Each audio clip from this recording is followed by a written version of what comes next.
नमस्कार, KB Marathi news channel मध्ये आपले सर्वांचे स्वागत आहे. आपण आहोत खंडाळा या गावामध्ये. तर खंडाळा या गावामध्ये जिल्हा परिषद पाठशाळा शिंदे वस्ती इथे एक शाळा आहे. 1ली ते 5वी पर्यंत इथं शाळा भरते. तर खंडाळ्यापासून एक 5 किलोमीटरच्या अंतरावर ही शाळा आहे. तर आज परिस्थिती अशी आहे का जे हे पालक जमलेले आहेत, या पालकांचा विषय असा आहे का या शाळेवर जो 2 महिन्यापासून एकच शिक्षक कार्यरत आहे आणि जो पण शिक्षक एक प्रभारी म्हणून येतो तो 2 दिवस राहतो आणि निघून जातो किंवा मग काय हे करतो. तर आपल्या संघ आज इथं पालक आहे. तर पालकांच्या या शाळेविषयी किंवा त्यांच्या मुलांचे जे शिक्षणाविषयी काय समस्या आहे त्याची एक प्रतिक्रिया आपण जाणून घेणार आहोत. आपल्या संघ बाळासाहेब शिंदे आहे. तर शिंदे, आपण काय सांगू शकता? खंडाळा केंद्रामध्ये शिंदे वस्ती ही आमची शाळा आहे आणि ही केंद्रामध्ये सगळ्यात टॉपची शाळा आहे. इथं प्रत्येक वर्षी या शाळेमधून नवोदयला विद्यार्थी जातात. ह्या वर्षी तो आकडा 0 आहे. गेल्या 2 महिन्यापासून इथल्या शिक्षिका अर्जित रजेवर गेलेल्या आहेत.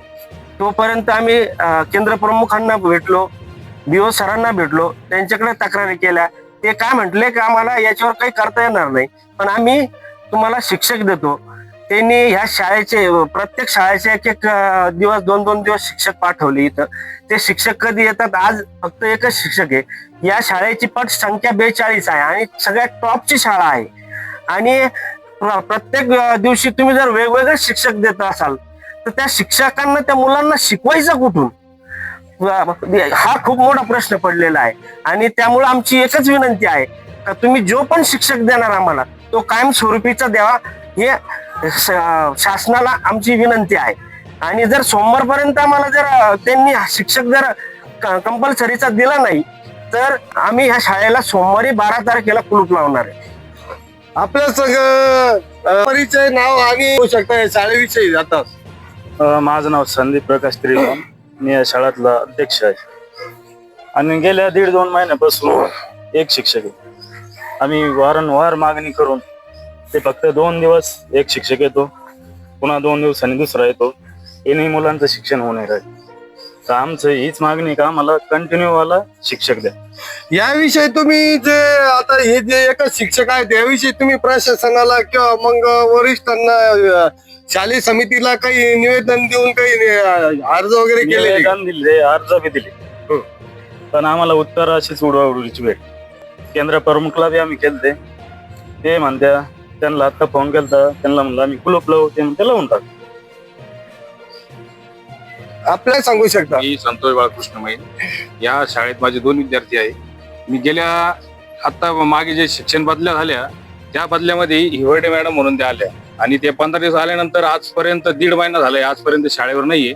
आणि एकच मॅडम इथे त्या 42 विद्यार्थी सांभाळत आहे. त्यांनी आतापर्यंत ज्या मॅडम आहे त्यांनी बरेचसे प्रयत्न केले, पण त्या पुरेपूर कमी, थोडेफार कमी पडत आहे. ते पुरेपूर प्रयत्न करतात पण कमीच पडत आहे. तर आम्ही वारंवार सगळ्यांना फोन, तगडे सरांना फोन केले.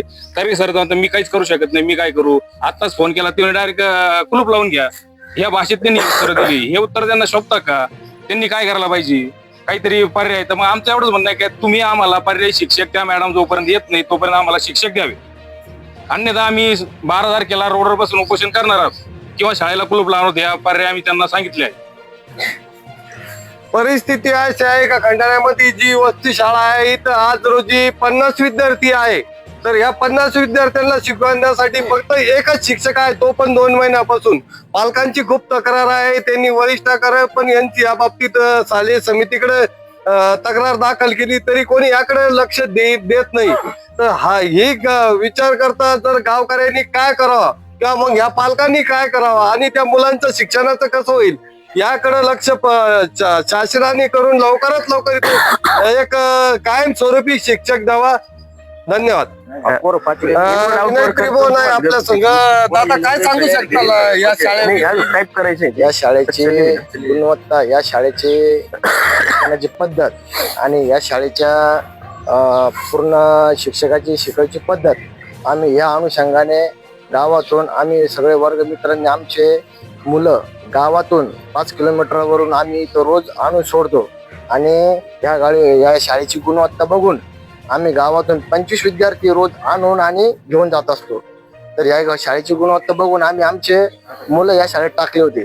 पण काही दिवसानंतर चौधरी सरांची बदली झाल्यानंतर या शाळेला पूर्णपणे शिक्षणाच्या बाबतीत ही शाळा पूर्ण झिरो झाली आणि आम्हाला आता आमच्या मुलांची चिंता पडली का आता आपण ही वस्ती शाळा बंद पडण्याच्या मार्गावर आहे काय. आम्हाला ही चिंता लागून आम्हाला अशी पडली चिंता की आम्हाला आता पुढे आमची मुलं कोणत्या शाळेत टाकावी ते चौधरी सरांची बदली झाल्यानंतर. आणि दुसरी गोष्ट का दरवर्षी नवोदय विद्यालयामध्ये या शाळेतून एक विद्यार्थी जात होता काय, आता ती पूर्ण झिरो झाली.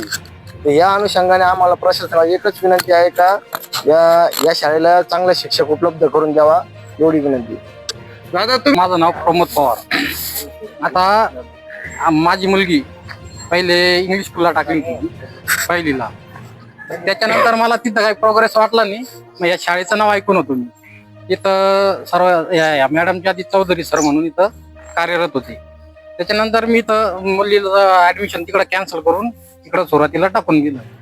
इथली जी शिक्षणाची पद्धत, शाळेचे जे परिसर, त्याच्यानंतर मुलांना शिकवण्याची जी टेक्निक होती ही इतर केंद्रामध्ये कोणत्या शाळेत मला सापडली नाही. त्याच्यामुळे आज आमचे जे विद्यार्थी, आज जो इथला शाळेतला पहिल्याचे जे विद्यार्थी, तर तो मी तो म्हणतो कोणत्याही इंग्लिश स्कूलच्या 5वीच्या मुलाला जरी बोलवलं तरी त्याच्या पुढे अभ्यासक्रम त्यांचा चालू आता.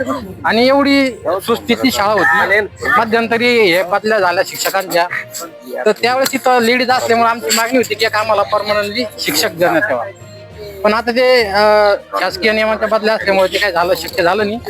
मी तर एक मॅडम आल्या त्या शाळेच्या, तर त्यांचा मेडिकल प्रॉब्लेम असल्यामुळे साधारण त्या 2 महिन्यापासून आता सुट्टीवर आहे. आता इथं नवोदयाची परीक्षा चालू आहे, मंथनचे, MSc चे जेवढा पण आता अभ्यासक्रम होता पूर्ण अभ्यासाचा लोड आता एका मॅडमवर. त्याच्यामुळे काय होतंय त्यांच्याकडून आता हे 40 विद्यार्थी आणि एकच शिक्षिका, ते काय ते एवढं शिक्षण त्यांच्या मागं पुढे होते आणि त्याच्यात विद्यार्थ्यांचं खूप नुकसान होते.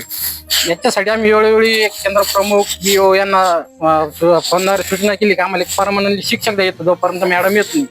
तर त्यांनी अशी जोडावडीचे उत्तर दिले. आता सोमवारपर्यंत त्यांनी आम्हाला वेळ दिलेला आहे. सोमवारी जर काही याच्यावर निर्णय झाला नाही तर मग पुढची ऍक्शन काय घ्यायची आम्ही ते बघू आता. बस एवढं. KD न्यूज साठी राजू आंबेकर सह संदीप गायके, खंडाळा.